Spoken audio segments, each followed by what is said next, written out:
CJP के 36 दिनों के अडिग आंदोलन के बाद धर्मेंद्र प्रधान का इस्तीफा।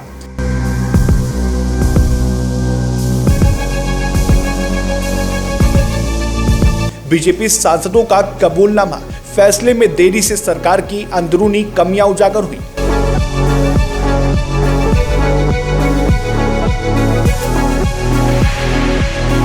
विपक्ष कमजोर होने के कारण बीजेपी को कोई बड़े चुनावी नुकसान का डर नहीं। 36 दिनों तक चले आंदोलन के बाद जब धर्मेंद्र प्रधान ने पद छोड़ा तो बीजेपी के ही सांसदों ने अपनी सरकार के रवैये पर सवाल क्यों उठा दिए। देखिए सत्ता के गलियारों की यह सबसे बड़ी इनसाइड रिपोर्ट। नमस्कार, मैं हूं अर्चित और आप देख रहे हैं 4AM टुडे टीवी। कॉकरोच जनता पार्टी यानी सीजेपी के 36 दिनों तक चले लंबे और ऐतिहासिक प्रोटेस्ट के बाद आखिरकार धर्मेंद्र प्रधान को केंद्रीय शिक्षा मंत्री के पद से इस्तीफा देना पड़ा। धर्मेंद्र प्रधान के इस्तीफे को सीजेपी नेताओं और देश भर के छात्रों के समूह ने अपनी बहुत बड़ी नैतिक जीत माना है।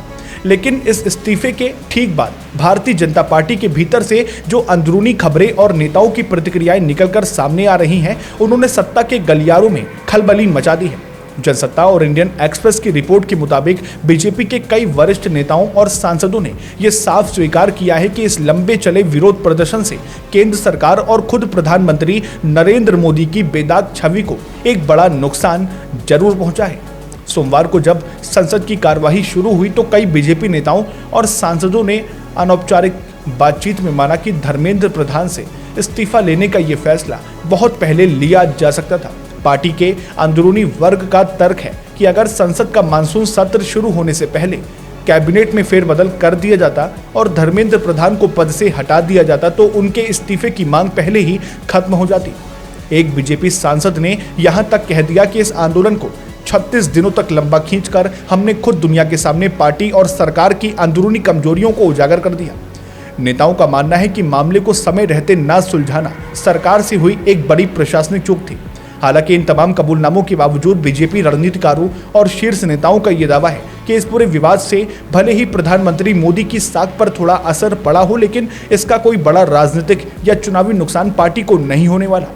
बीजेपी नेताओं के मुताबिक इसका सबसे बड़ा कारण यह है कि मुख्य विपक्षी दल यानी राहुल गांधी और कांग्रेस पार्टी इस छात्र आंदोलन का कोई भी राजनीतिक फायदा उठाने में पूरी तरह से विफल रहे हैं। पार्टी के एक सीनियर लीडर ने स्पष्ट कहा कि सीजेपी कोई चुनावी राजनीतिक ताकत नहीं है जिसकी चिंता बीजेपी को करनी पड़े, और जब तक विपक्ष इसका फायदा उठाने में नाकाम रहेगा तब तक पार्टी को चुनाव हारने का कोई डर नहीं है।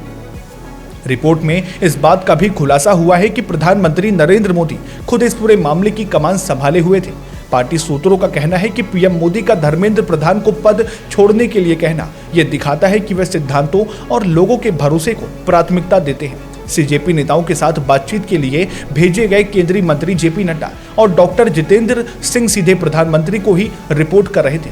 वहीं सीजेपी के भारी दबाव के आगे झुकते हुए सोमवार को बिहार और असम की बीजेपी सरकारों ने पेपर लीक के खिलाफ हालिया प्रदर्शनों के सिलसिले में छात्रों पर दर्ज सभी एफआईआर वापस लेने और गिरफ्तार लोगों को रिहा करने की आधिकारिक घोषणा कर दी है। हालांकि पश्चिम बंगाल सरकार ने अभी इस पर कोई फैसला नहीं लिया है। सीजेपी की विरोध प्रदर्शन खत्म होने से सरकार ने राहत की सांस ली है ताकि संसद सुचारू रूप से चल सके। फिलहाल आपका इस खबर को लेकर क्या विचार है, अपनी राय कमेंट बॉक्स में जरूर साझा करें। लाइक करें, शेयर करें और सब्सक्राइब करें 4AM टुडे टीवी को। फिर मिलते हैं एक और नए अपडेट के साथ, तब तक के लिए नमस्कार, जय हिंद, जय भारत।